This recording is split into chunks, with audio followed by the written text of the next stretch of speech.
പിതാവിനും പുത്രനും പരിശുദ്ധാത്മാവിനും സ്തുതി. ആദിയിലെ പോലെ ഇപ്പോഴും എപ്പോഴും എന്നേക്കും ആമേൻ. കർത്താവായ ദൈവമേ, സ്വർഗീയ പിതാവേ, അനുഗ്രഹിക്കപ്പെട്ട ഒരു ദിവസം കൂടി തരികയും കർത്താവെ, പ്രഭാതം മുതൽ ഈ നിമിഷം വരെ ഞങ്ങളെയും ഞങ്ങൾക്കുള്ളവരെ അവിടങ്ങളിൽ അവിടുത്തെ ദൂതഗണങ്ങളെ കൊണ്ട് പരിപാലിച്ച് സംരക്ഷണം നൽകിയതിനെ ഓർത്ത് നന്ദി പറയുന്നു. കർത്താവെ, ഇന്ന് ഞങ്ങൾക്ക് ആവശ്യമായ ആഹാരപാനീയങ്ങൾ, വസ്ത്രങ്ങൾ, പാർപ്പിടം, സന്തോഷം, സങ്കടം, രോഗങ്ങളിൽ കരുതൽ, സകലത്തെ ഈ നിമിഷം ഓർക്കുന്നു. കർത്താവെ, അങ്ങ് തന്ന സകല നന്മകൾക്കായി നന്ദി പറയുന്നപ്പ.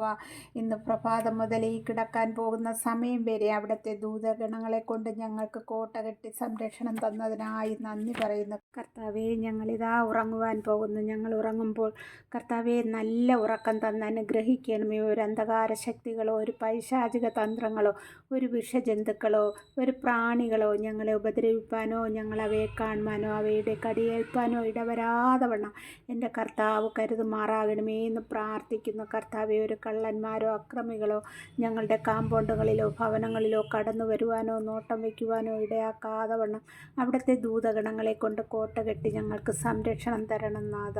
ഒരു തിരുവചനം വായിക്കുന്ന വചനഭാഗം കിടക്കയിലിരുന്ന് 5 മിനിറ്റ് നേരം ധ്യാനിക്കുക. ഇന്ന് നാം ചെയ്തു പോയ സകല പാപങ്ങളെ ഓർത്ത് ഈശോയോട് പശ്ചാത്തപിക്കുകയും ചെയ്യാം.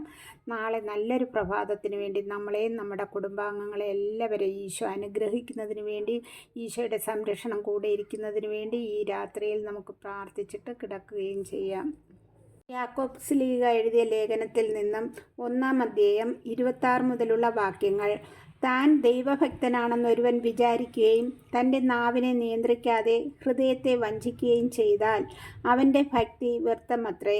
പിതാവായ ദൈവത്തിൻ്റെ മുൻപിൽ പരിശുദ്ധവും നിഷ്കളങ്കവുമായ ഭക്തി ഇതാണ്: അനാഥരുടെയും വിധവകളുടെയും ഞെരുക്കങ്ങളിൽ അവരുടെ സഹായത്തിനെത്തുക, ലോകത്തിൻ്റെ കളങ്കമേൽക്കാതെ തന്നെ കാത്തു സൂക്ഷിക്കുക. എൻ്റെ സഹോദരരെ, മഹത്വപൂർണനും നമ്മുടെ കർത്താവുമായ യേശു ക്രിസ്തുവിൽ വിശ്വസിക്കുന്ന നിങ്ങൾ പക്ഷപാതം കാണിക്കരുത്. നിങ്ങളുടെ സംഘത്തിലേക്ക് സ്വർണ്ണമോതിരമണിഞ്ഞ് മോടിയുള്ള വസ്ത്രം ധരിച്ച ഒരുവനും മുഷിഞ്ഞ വസ്ത്രം ധരിച്ച ഒരു ദരിദ്രനും പ്രവേശിക്കുന്നുവെന്നിരിക്കട്ടെ.